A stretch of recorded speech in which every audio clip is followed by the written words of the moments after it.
America में job का सपना संजोए भारतीयों के लिए बुरी खबर है। राष्ट्रपति डोनाल्ड ट्रंप ने शुक्रवार को एक घोषणा पत्र पर हस्ताक्षर किए।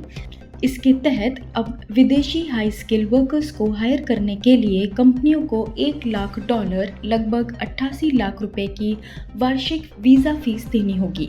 ये फीस H-1B वीज़ा जैसी कैटेगरी पर लगी है, जिसे बड़े पैमाने पर भारतीय टेक, हेल्थ केयर और फाइनेंस जैसे सेक्टर्स में जॉब करने के लिए अमेरिका का रुख करते हैं। इससे विदेशी वर्कर्स को हायर करना महंगा हो जाएगा। नए नियमों के बाद वीज़ा फीस $215 से ज़्यादा हो जाएगी। H-1B वीज़ा उन लोगों को दिया जाता है जिनके पास कम से कम बैचलर्स डिग्री है।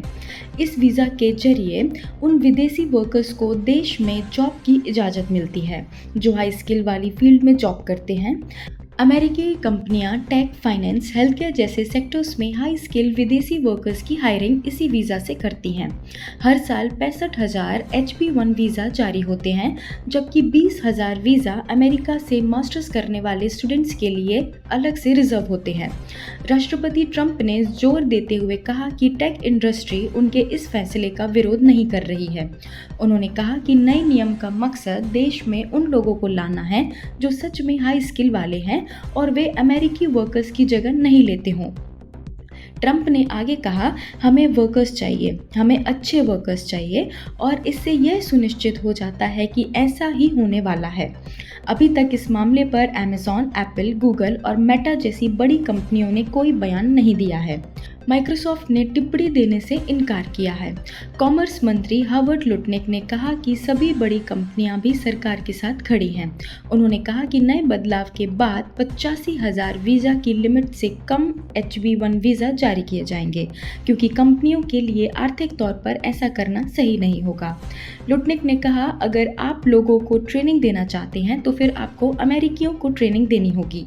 अगर आपके पास कोई अच्छा इंजीनियर है जिसे आप अमेरिका में लाना चाहते हैं तो फिर आपको H-1B वीज़ा के लिए $1 लाख देना होगा। H-1B वीज़ा एक अस्थायी वर्क वीज़ा है जिसके जरिए अमेरिकी कंपनियों को स्पेशलाइज्ड काम करने के लिए विदेशी वर्कर्स की हायरिंग की इजाज़त होती है। इसकी शुरुआत 1990 में हुई थी।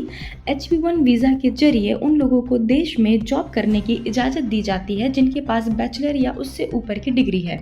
आमतौर पर ऐसे विदेशी वर्कर्स नौकरी पर रखे जाते हैं जो साइंस, टेक्नोलॉजी, इंजीनियरिंग और मैथ्स की फील्ड में जॉब करना चाहते हैं, क्योंकि इनमें नौकरियों को भरने के लिए लोगों की कमी है। H-1B वीज़ा शुरू में 3 साल के लिए जारी किया जाता है, लेकिन इसे अगले 3 साल के लिए रिन्यू भी किया जा सकता है। इस तरह से ये वीज़ा 6 साल के लिए मिलता है। अमेरिका में H-1B वीज़ा पर काम करने आए लोगों को ग्रीन कार्ड, परमानेंट रेजिडेंसी आवेदन का भी मौका मिलता है। ग्रीन कार्ड मिलने के बाद H-1B वीज़ा की अहमियत खत्म हो जाती है, क्योंकि अब वर्कर जिस कंपनी के लिए जब तक चाहे काम कर सकता है, उसे देश में स्थायी रूप से बसने का मौका मिल जाता है। अभी अमेरिकी कंपनियों को H-1B वीज़ा पर विदेशी वर्कर्स को देश में लाने के लिए लॉटरी का रजिस्ट्रेशन करना होता है। H-1B वीज़ा लॉटरी के जरिए दिया जाता है क्योंकि इसकी डिमांड काफ़ी ज़्यादा है। लॉटरी रजिस्ट्रेशन की फ़ीस $215 है। साथ ही फॉर्म I-129 के लिए $780 देने होते हैं। नए नियमों के तहत अब H-1B वीज़ा पर किसी विदेशी वर्कर को स्पॉन्सर करने के लिए $1 लाख खर्च करने पड़ेंगे।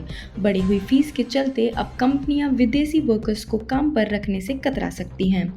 H-1B वीज़ा के जरिए Amazon, Tata consultancy services, Microsoft, Apple, Google, Wipro, Infosys, ACL technologies, IBM और कॉग्निजेंट जैसी बड़ी कंपनियां विदेशी वर्कर्स को हायर करती हैं।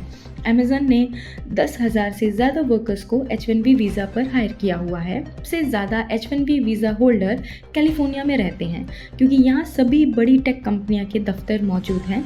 भारतीय टेक वर्कर्स का पसंदीदा ठिकाना भी कैलिफोर्निया ही है।